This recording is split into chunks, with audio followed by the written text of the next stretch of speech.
Obtenir du soutien. Trouver un ou plusieurs mentors. Donc, la pire chose qui peut arriver, je pense, pour un nouveau professeur, c'est d'être isolé, de se sentir isolé et d'être pris de se sentir seul et ne pas savoir finalement dans quelle direction s'en aller. Donc, trouver un plusieurs mentors, ça veut dire trouver quelqu'un qui a vécu l'expérience de la carrière académique et qui va vous aider en fait, qui va vous transmettre des connaissances et de l'expérience implicite, quelque chose qui n'est pas écrit nulle part. Okay?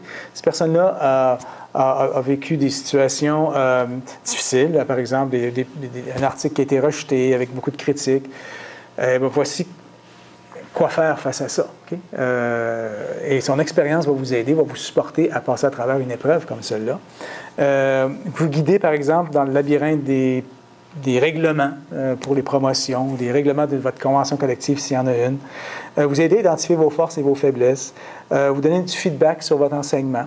Okay? Vous avez des difficultés à garder le contrôle de la classe ou à motiver ou à intéresser les étudiants en classe. Quelqu'un qui a vécu ce problème-là peut vous aider à trouver des stratégies pour motiver les étudiants. Donner du soutien émotionnel. On vit tous des choses difficiles un jour ou l'autre dans notre vie. Ça peut être quelqu'un avec qui vous allez pouvoir parler pour obtenir du soutien. Une recherche de Janaz et Sullivan 2004 montre que les académiques, les professeurs avec mentor ont un plus haut niveau de satisfaction, une meilleure rémunération, plus de promotion, moins de conflits travail-famille et moins de roulement dans l'organisation. Donc, ce que ça suggère, c'est que d'avoir un mentor, c'est très bénéfique pour un nouveau professeur. Donc, comment en trouver un? Dans certaines universités, il y a un service qui peut vous aider. Ici, à l'Université d'Ottawa, on a un centre de leadership qui fait cette démarche-là pour les professeurs, qui aide à identifier un mentor. Mais vous pouvez aussi, par vos contacts personnels, en réseautant, en participant à des colloques, etc., identifier des personnes qui pourraient être ouvertes à vous donner un coup de main lorsque vous avez un problème.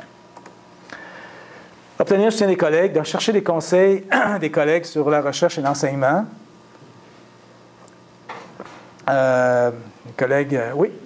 Pour la question du mentor, est-ce que vous conseillez de rester dans le même département ou de sortir du département? OK.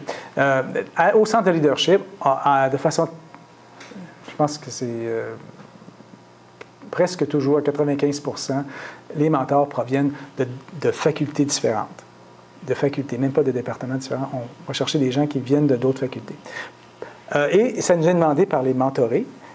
Pour la question de confidentialité, pour la question d'être à l'aise, donc ça augmente la difficulté pour nous de trouver quelqu'un qui a un certain fit au niveau de la discipline, parce que je prends quelqu'un qui est en chimie versus quelqu'un qui est en psychologie, c'est deux mondes différents.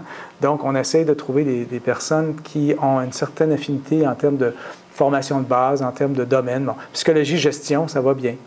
Psychologie, sciences sociales, ça va bien. Même avec les arts, jusqu'à un certain point. Donc, il y a éducation avec gestion. Donc, il y a toutes sortes de possibilités. Mais dans certains cas, le mentor va provenir de l'environnement immédiat dans certaines facultés. Obtenir le soutien des collègues, donc d'avoir des amis finalement à l'intérieur de votre département, de votre faculté. Et lorsque vous avez un problème, bien, à ce moment-là, on peut en parler. Se créer un réseau de soutien, autrement dit, pour soi-même. Rester éloigné des personnes négatives. Dans tous les milieux, il y en a. Des personnes qui critiquent toujours que tout va mal ou que ça va, il n'y a rien de bon, etc. Et ça démotive les personnes. Ça démotive. Pour une raison ou pour une autre, ils ont été frustrés dans leur carrière ou quoi que ce soit. Donc, rester éloigné de ces personnes-là, ça vient vous chercher de l'énergie, ça vient vous donner des attitudes dans le fond, qui ne reflètent pas vraiment la réalité du milieu, que ça va vous donner une perception qui ne reflète pas la réalité du milieu. Donc, restez éloigné de ça et faites partie d'un réseau et participez au dîner, au lunch, lorsqu'il y en a, pour établir un réseautage au niveau social. C'est important. Obtenir le soutien du doyen. Parler de vos besoins, préoccupations et difficultés. Ça veut dire que le doyen est là c'est votre patron. Et lorsque vous avez des problèmes personnels ou professionnels, attendez pas, allez le voir, puis parlez-en. Parlez-en, puis discutez. Puis cette personne-là va vous aider, c'est son rôle, c'est votre doyen ou votre doyenne. Ne pas attendre que ce soit lui ou elle qui vous fasse venir à son bureau parce que vous avez un problème avec vos recherches, avec votre qualité de publication ou votre dossier de publication. Donc, lorsque vous vivez quelque chose de difficile et vous avez de la difficulté à passer à travers le système, allez le voir ou la voir pour vous discuter de vos problèmes. Obtenir le soutien des services pédagogiques. Dans la plupart des universités, il existe un service d'aide pédagogique. Donc, ce sont des services qui sont là pour les professeurs. Il faut en profiter. On offre des conseils, on offre de l'évaluation de votre enseignement. Il y a des formations qui sont données. Donc, c'est important de profiter de cette ressource-là. Il y a des services de la recherche de votre faculté et de l'université, dans plusieurs facultés.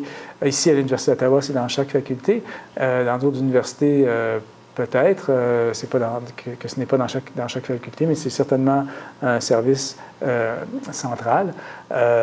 Et on vous offre du soutien, des conseils, comment préparer une demande de subvention, comment maximiser vos chances à la prochaine ronde du Conseil de recherche en sciences humaines, comment mieux vous corriger les erreurs ou améliorer votre demande de subvention. Donc, on est là pour vous aider. Et il y a toutes sortes de ressources aussi pour identifier des fonds de recherche qui sont peut-être moins connus, mais qui existent et qu'on oublie souvent, à moins d'en être bien informé. Il y a un soutien comme le Centre de leadership à l'université ici, où on offre toutes sortes de programmes et d'activités de développement pour les professeurs. Gestion de projet de recherche ou gestion d'équipe ou l'atelier que je suis en train de vous présenter actuellement, qui est offert au Centre de leadership.